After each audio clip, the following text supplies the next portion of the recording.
16 के 16 मेंबर पे डाउट है आपको? नहीं, देखिए, मैं तो पूरी कांग्रेस पे डाउट कर रहा हूँ जी।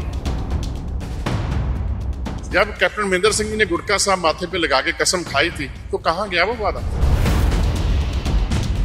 आपके बाप की पगड़ी को हाथ डाल रहा है और आप कुछ बोल नहीं हो, इसका मतलब क्या होगा जी? फिर जो खैरा साहब ने बोला है, उनका कोई इंटरेस्ट नहीं है, वो उनके लिए सिर्फ उनके लिए कुर्सी प्यारी है जी, कि मैं कैसे न कैसे करके जीतूं और विधायक बन के विधानसभा में आ जाऊं, दैट्स इट।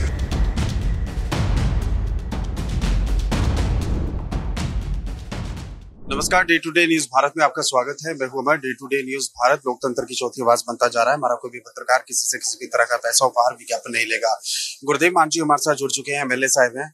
सर, ऐतिहासिक दिन था आज और सभी को इंतजार था कि पवित्र गुरु ग्रंथ साहब के लिए एक कानून बने, बिल लेकर आए, और वो बिल आज आम आदमी पार्टी ने ऐतिहासिक तौर पर सदन में रखा है। बिल्कुल बड़ा ऐतिहासिक दिन है जी। और आम आदमी पार्टी, हमारे मुख्यमंत्री सरदार भगवंत सिंह मान जी, उन्होंने बहुत अपनी श्रद्धा दिखाई। गुरु ग्रंथ साहब महाराज जी को हम लोग मानते हैं, और जब से घटनाएं हो रही हैं पंजाब में, खास करके 2015 से लेकर अभी तक पिछले 10-11 सालों में, तो मन बड़ा दुखता था कि ऐसा क्यों होता है। पहले वो गुरुद्वारा जाते हैं, महाराज जी के अंग फाड़ते हैं, गलियों में फेंकते हैं, और बाद में बोलते हैं जी मंदबुद्धि है, इनको समझ नहीं थी। धर्म तो बाकी भी हैं, बाकी भी ग्रंथ हैं सारे, उनको कोई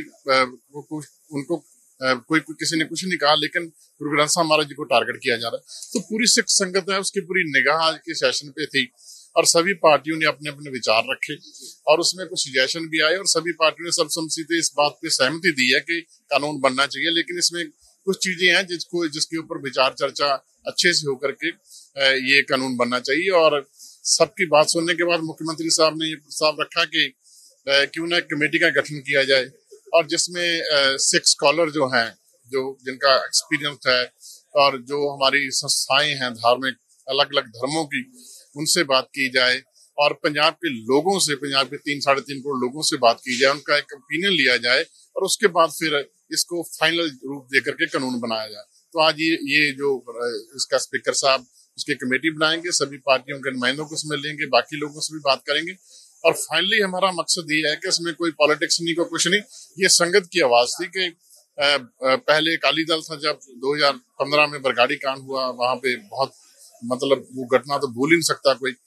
5 साल कांग्रेस रही, कांग्रेस ने कुछ नहीं किया, और अभी बहुत सी उम्मीदें जो हैं आम आदमी पार्टी के ऊपर लगी, और हम लोग सब गुरु साहब को प्यार करते हैं, सब धर्मों का सत्कार करते हैं, और हमारा ये फर्ज बनता है कि जो संगत है, जो खलकत है ना, वो परमात्मा की आवाज होता है। जो संगत है पंजाब की, जो दुनिया भर में हमारे पंजाब के लोग रहते हैं, उनका जो विश्वास है गुरु ग्रंथ साहब महाराज जी में, उनकी सबकी एक ही डिमांड थी, एक ही मांग है कि ये ऐसा सख्त कानून बने कि किसी की हिम्मत ना हो। तो मैं उम्मीद करता हूँ कि बहुत जल्दी वो कानून जो है, वो एक कमेटी के बाद पूरा सर्वे होगा, सबके विचार लिए जाएंगे, क्योंकि ये बहुत बड़ी बात है। 6 महीने का वक्त है, 6 महीने का वक्त है, और उसके बीच फिर सारा कुछ फाइनल होने के बाद फिर दोबारा से फिर विधानसभा सेशन आएगा, उसमें वो बातों के ऊपर विचार चर्चा होगी, और विचार चर्चा के बाद फिर वो कानून जो है ऐसा बनेगा सदियों तक इसको याद रखा जाएगा। आपने दुरुस्त फरमाया, 2015 में बरगाड़ी कांड हुआ, फिर 86 की बात करें तो नकोदर कांड हुआ। इसी तरीके से रह रहकर पंजाब में बहुत सारे मामले हुए। अब देखिए, अमृतसर में जहाँ पे इतने बड़ी गिनती में, रोज लाखों की गिनती में लोग जाके माथा टेकते हैं, दरबार साहब में कैसे 2020 में एक व्यक्ति अंदर बैरिकेड फांद कर गुरु ग्रंथ साहब जी तक पहुंचता है और बेअदबी भी करता है। उसके बाद चलिए, उसका जो भी हश्र हुआ वो दुनिया जानती है, लेकिन सवाल वही है कि मानसिक तौर पर अक्षम उसको करार दिया जाता है, ये कह दिया जाता है इसकी स्थिति ठीक नहीं है, लेकिन परिवार वालों को सजा दी जाए, ये भी इसमें प्रावधान का विषय है, जो कि बहुत अच्छा है। तो डे टू डे न्यूज ने सर एक मुहिम शुरू की है, जो दरबार साहब में जो बेदबी हुई थी, जो व्यक्ति उसमें शामिल था, उस व्यक्ति के घर वालों का जो भी पता देगा, हम अपनी तरफ से 5 लाख रुपए देने की कोशिश करेंगे। यानी कि हम सरकार के साथ इस कदम के साथ ताल चलकर चल रहे हैं। आपको क्या लगता है कि परिवार वालों के खिलाफ भी सख्त कार्रवाई होनी चाहिए? बिल्कुल होनी चाहिए, क्यों नहीं होनी चाहिए। वो कानून में भी इस चीज की डिमांड आई है कि जिसका बच्चा ये काम कर रहा है, उसकी जो फैमिली है उसको भी इन्वॉल्व किया जाए, ताकि दूसरों को भी मैसेज आए कि अगर आप अपने बच्चे का ख्याल नहीं रखोगे, अगर वो कुछ ऐसा करता है, ठीक है ना, तो सजा जो सबको मिलनी चाहिए। मैं बैठा बैठा सबके विचार सुने। पिछले 10-11 सालों से 15 से ये बात चली, और आज 2025 तक पहुंच गई। अकाली दल भी रहा पावर में, कांग्रेस भी रही और हम लोग आ गए। इससे एक बात स्पष्ट है कि अभी तक किसी भी सरकार ने आम आदमी पार्टी को छोड़ करके इस विषय पे किसी ने गंभीरता नहीं दिखाई। और जिससे ये सिम्टम जो आते हैं कि गवाहों को पीछे कर देना, जहाँ कोई नाम बदल देने, जहाँ उसकी जो इंक्वायरी है उसको सही तरीके से ना करवाना, और किसी अभी तक कोई चलान पेश नहीं किया, तो इस बात से ये बात समझ आती है कि पॉलिटिकल जमात, गुरु नानक देव जी महाराज जी का तो फैसला आ गया, उन्होंने तो फैसला दे दिया, जिन्होंने किया वो तो घरों में बैठे हैं, जेलों में बैठे हैं, ठीक है, लेकिन कानूनी तौर पे अभी ये फैसला भी पेंडिंग है। तो इस यहाँ से स्पष्ट हो गया है कि जिन्होंने गुरु महाराज साहब की बेअदबी भी की है जी, ठीक है जी, तो उन्होंने ये बेअदबी सिर्फ और सिर्फ जो सिख संगत थी, ठीक है ना, उनकी भावना के साथ खेल करके सिर्फ कुर्सी हथियाने के लिए ये काम उन्होंने किया। ये बात उसमें से स्पष्ट नजर आ रही है। तो यही वजह है कि आज तक वो यहाँ तक नहीं पहुंच पाए। लेकिन आम आदमी पार्टी, जब हम लोग 2022 में इलेक्शन लड़ रहे थे तो संगत बोलती थी, बेटा आपको वोट तो डाल देंगे, क्या आप बरगाड़ी कांड के लिए कुछ करोगे, क्या उनको सजा दिलवाओगे, क्या कोई ऐसा कानून लेके आओगे कि आगे से ऐसी घटनाएं। हम बोलते थे हाँ बिल्कुल माँ, हम पे विश्वास करिए, हम लोग करेंगे। तो आज वो पल आ गया कि आज बात चली है, तो मैं उम्मीद करता हूँ कि with in 6 month everything done, और एक ऐसा कानून बनेगा जो पूरे हमारे जो संगत है हमारी, जो गुरु महाराज जी को प्यार करती है, गुरु ग्रंथ साहब जी को प्यार करती है, उनको अच्छा लगेगा और आगे कोई जरूरत नहीं करेगा कि बेअदबी कोई कर सके। आखिरी सवाल आपसे पूछूंगा, सुखपाल सिंह खैहरा को खामी कहाँ लग रही है आपके बिल में? है जी, सुखपाल सिंह खैहरा देखिए वो बोलते नजर आए कि इसका कोई फायदा नहीं होगा, ये फिर दोबारा से निरस्त हो जाएगा।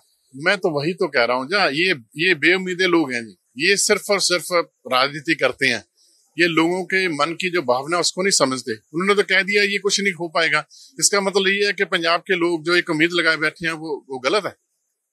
कानून ठीक है, कानून में कई पेचीदा ऐसे स्टेप होते हैं कि कहीं पे पहले जो है मामला चलता है जी जुडिशियल कोर्ट में, फिर डिस्ट्रिक्ट कोर्ट में, फिर हाई कोर्ट में, फिर सुप्रीम कोर्ट में, फिर राष्ट्रपति के पास भी जाता है।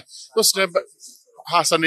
स्टेप बाय स्टेप हर चीज का प्रोविजन तो है ना, ठीक है। लेकिन हम लोग ये बोल दें कि नहीं इससे तो कुछ नहीं होगा, इससे एक बात साफ समझ आती है कि सुखपाल खैहरा साहब, जिनको आदत है ऐसे बोलने की, तो उनका खास तौर पे इस बिल को लेकर के जो मता जो भी पेश किया गया कि कानून बने, उसके लिए वो सुहृद नहीं है। इससे ये बात तो स्पष्ट साफ हो गई ना कि उनका कोई इंटरेस्ट नहीं है, कि उनका क्या पूरी कांग्रेस का कोई इंटरेस्ट नहीं है, अकाली दल का कोई इंटरेस्ट नहीं है। क्यों? क्योंकि वो तो सिर्फ कुर्सी की बात करते हैं, वो पावर की बात करते हैं। उन्होंने कभी लोगों की सेंटिमेंटल्स को समझा ही नहीं कभी उन्होंने। 16 के 16 मेंबर पे डाउट है आपको? नहीं, देखिए मैं तो पूरी कांग्रेस पे डाउट कर रहा हूँ जी। जब कैप्टन महेंद्र सिंह जी ने गुटखा साहब माथे पे लगा के कसम खाई थी, तो कहाँ गया वो वादा? अगर आप आपके बाप की पगड़ी को हाथ डाल रहा है और आप कुछ बोल नहीं, इसका मतलब क्या होगा जी? फिर इसका मतलब फिर आप आप अपने बाप की बात ही नहीं सुनते, जहाँ उनको आप मानते नहीं हो, जहाँ उनका सत्कार नहीं करते हो, इसका मतलब तो यही हुआ ना। तो जो खैहरा साहब ने बोला है, उनका कोई इंटरेस्ट नहीं है, वो उनके लिए सिर्फ उनके लिए कुर्सी प्यारी है जी, कि मैं कैसे न कैसे करके जीतूं और विधायक बन के विधानसभा में आ जाऊं, दैट्स इट। कि लोगों की जो भावना है वो क्या है उसको वो समझना नहीं चाहते, जहाँ उसमें वो कुछ बोलना नहीं चाहते, तो वो सिर्फ सुर्खियों में रहना चाहते हैं। वीडियो जर्नलिस्ट रजत के साथ Amar Sharma, report day to day news Bharat.